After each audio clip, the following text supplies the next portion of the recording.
हमारे यहाँ ये रात यानी शाबान में खास तौर पर 15 शाबान की रात शब बारात के नाम से मशहूर है, जिसको शब रात कहते हैं। आप देखिए कि इस्लाम में जो अहम दिन आते हैं कुरान पाक और सुन्नत रसूल सल्लल्लाहु अलैहि वसल्लम से पता चलते हैं, उनमें से बाज ये है मसलन यौमुल हज, यौम अरफा जिसको कहते हैं, यौम तरविया जिस दिन हज की इब्तिदा होती है, यौम नहर जिस दिन कुर्बानी होती, शहर रमदान जब रोजे रखे जाते हैं, लैलतुल कद्र जो रमजान ही की आखिरी रातों में से एक है, कुरान जिसमें नाजिल हुआ, ईद उल अदहा, ईद उल फितर, अय्याम 20। अय्याम 20 क्या है? हर महीने के 13, 14 और 15, यानी एक 14वीं से पहले की रात और एक 14वीं के बाद की रात। इनके जो दिन है यानी 13 का दिन, फिर 14 का दिन और 15 का दिन, इन दिनों में रोजा रखना जो है वो मसनून है। यानी हर महीने जो शख्स रोजे रखना चाहे वो इन 3 दिनों में रखे। इनको अय्याम 20 इसलिए कहते हैं कि इनकी रातें भी रोशन होती हैं। फिर इसी तरह यौमुल जुमा, उसकी फजीलत आई है, सूरतुल जुमा भी है। इसी तरह अय्याम तशरीक है, या कुछ और दिन भी हो सकते हैं जिनका बराह रास्त जिक्र जो है वो कुरान पाक में नहीं आया। लेकिन शब बारात का नाम न कहीं कुरान में आया है और न कहीं हदीस में आया है। शब बारात न कुरान में न हदीस में। इसकी एक वजह तो ये भी हो सकती है कि इसका ये जो लफ्ज है शब, ये अरबी का लफ्ज ही नहीं है, ये किसका लफ्ज है? फारसी का लफ्ज है। और अगर इसके आगे रात लगाते हैं, शब रात, तो रात भी अरबी का लफ्ज नहीं।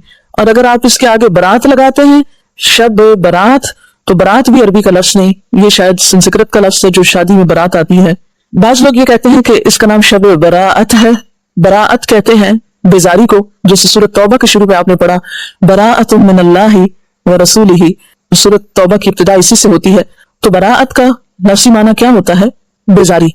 तो इस रात में किससे बेजारी अगर शब बराअत कहते हैं, हालांकि बराअत कोई नहीं बोलता, तो ये अपनी तरकीब के एतबार से भी कोई इस्लामी तरकीब नहीं है और ना ही कोई इस्लामी एतबार से इसकी कोई फजीलत या अहमियत या हकीकत बनती है।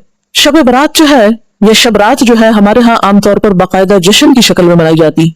हालांकि इस्लाम में जश्न के दिन सिर्फ 2 हैं, ईद उल फितर और ईद उल अधा। हजरत अनस रज़ी अल्लाह ताला अन्हु से रिवायत है कि जब रसूलुल्लाह सल्लल्लाहु अलैहि वसल्लम मदीना मुनव्वरा आए तो उनके यहाँ 2 दिन थे जिनमें वो खेलते और खुशियां मनाते। आप सल्लल्लाहु अलैहि वसल्लम ने इनके बारे में दरियाफ्त फरमाया तो आपको बताया गया मदीना वालों की तरफ से कि हम जाहिलियत के जमाने से ये 2 दिन मनाते चले आ रहे हैं। आप सल्लल्लाहु अलैहि वसल्लम ने फरमाया अल्लाह ताला ने तुमको इससे बेहतर 2 दिन अता कर दिए हैं, ईद उल फितर और ईद उल अधा।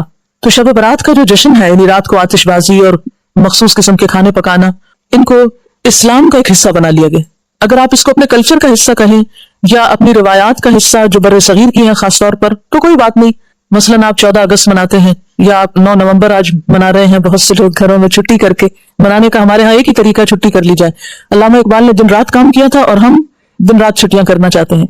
बहरहाल, तो वो आपका क्या है, एक लोकल कल्चर है, उसका इस्लाम से कोई ताल्लुक नहीं। यानी 9 नवंबर का इस्लाम से कोई ताल्लुक नहीं। इसी तरह अगर आप 15 को आतिशबाजी करते हैं या हलवा पकाते हैं तो वो आपका लोकल कल्चर तो हो सकता है, इसका इस्लाम से कोई ताल्लुक नहीं, क्योंकि इसके बारे में ना कोई तालीम कुरान पाक से हमको मिलती है और ना ही नबी सल्लल्लाहु अलैहि वसल्लम की सुन्नत से।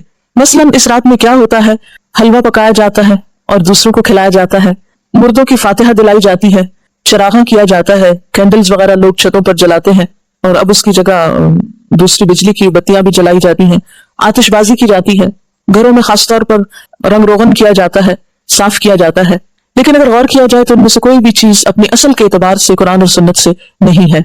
जहां तक इस बात का ताल्लुक है कि हलवा पकाना, तो आप देखिए कि इसके पीछे ये कहा जाता है कि नबी सल्लल्लाहु अलैहि वसल्लम का दांत मुबारक उहुद में शहीद हुआ था तो आपको हलवा पकाकर खिलाया गया था, तो हम भी हलवा पकाते हैं। तो बात यह थी कि आपने तो दांत शहीद करवाया था, हमने कितने दांत इस्लाम की राह में शहीद कराए हैं? तो अगर दांत हमारे शहीद हुए तो हलवा खाने का हमको क्या हक है? दूसरी बात यह कि आपको मालूम है कि जंग उहुद शव्वाल में हुई थी, जंग उहुद शव्वाल में हुई थी और हम हलवा 15 शब को खा रहे हैं। लिहाजा इस हलवे की कोई भी असल नहीं है। इस रस्म की कुछ असल हिंदुआना कल्चर में मिलती है। वो क्या? हिंदुओं में साल में एक दफा हलवा पूरी पकाकर कव्वों को खिलाई जाती है, ये उनकी एक रस्म है और वो इसे बुजुर्गों परखों को खिलाना कहते हैं। क्या कहते हैं? बुजुर्गों परखों को खिलाना। शब बारात में अमूमन सिर्फ हलवा नहीं, पूरी भी होती है जो शायद उसी कल्चर से मुशाबहत रखती है। फिर आप देखिए कि बाज लोग ये कहते हैं कि हजरत उवैस करनी ने आप सल्लल्लाहु अलैहि वसल्लम की मुताबिक में दांत शहीद किया था और उन्होंने हलवा खाया था। तो यह है कि अगर आपने उनकी भी पैरवी करनी है तो फिर पूरी कीजिए, आधे हिस्से की नहीं।